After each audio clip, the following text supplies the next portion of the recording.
உன்னை கேட்டு தான் தண்ணி குடிக்கணும், உன்னை கேட்டு தான் நான் ஒன்று கடிக்கணும் மேடம். நாம் தமிழர் கட்சி சார்பில் நடைபெற்ற பிரபாகரன் பிறந்தநாள் நிகழ்ச்சியில் ஆவேசமாக பேசிய சீமான் திடீரென கெட்ட வார்த்தை பேசியிருப்பது கட்சியின் பெண் நிர்வாகிகளிடம் முகச்சொலிவை ஏற்படுத்தியுள்ளது. அதை பேச ஒரு ஊடகம் இல்லை, ஒருத்தர் கிடையாது. இது எப்படிப்பட்டது? சர்க்காரியா கமிஷன் அந்த வழக்கில் போய் நிற்கும் போது அங்கிருந்து சர்க்கரை எல்லாம் என்ன ஆயிடுச்சுன்னா எறும்பு தின்றுச்சுன்னு சொன்ன ஐயா கருணாநிதியின் வாரிசு ஆட்சியில அரிசி மூட்டையில ஏத்தி இறக்கும் போது 1900 கோடி காணாமல் தான் போகும். சிந்திச்சுங்கிறான். எப்படிப்பட்ட ஆட்சியாளர்கள் ஆளுகிறார்கள்? அந்த ஆட்சியை தூக்கி பிடித்து புகழ்ந்து பேச, தற்காத்து நிக்க, இது குறித்து ஒருத்தர் பேசல. ரஜினிகாந்த் சந்திச்சிட்டார், ரஜினிகாந்த் அவர்களை தான் சந்திச்சேன்.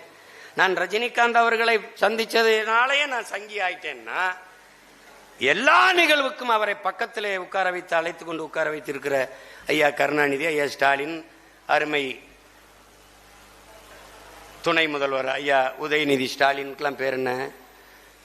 சங்கி இல்லாம சிங்கியா இல்ல எப்படி அதுக்கு பேர்? இல்ல அங்கி லுங்கியா இல்ல சொங்கியா இல்ல என்னது அதுக்கு பேர் என்ன?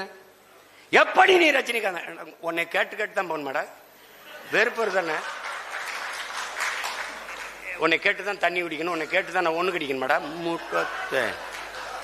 பேசுறதுக்கு எதில் என்ன போய் சுவத்துல நாக்க தேய்ச்சி நக்கிட்டுறா நாயே. எப்படி நீ சந்திக்க வெறி வருதா இல்லையா? என்னை கேட்காம எப்படிங்க நீ என் பொண்டாட்டி கைப்பிடிச்சிருக்கலாம் மாதிரி பித்தறான்.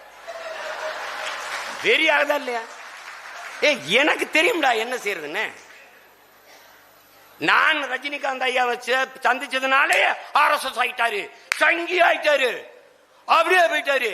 அப்ப காலையில மகனும் மாலையில நீங்களும் போய் மோடி சந்திக்கும் போது அங்க சங்கி வரலையோ? அது சங்கி இல்லையா?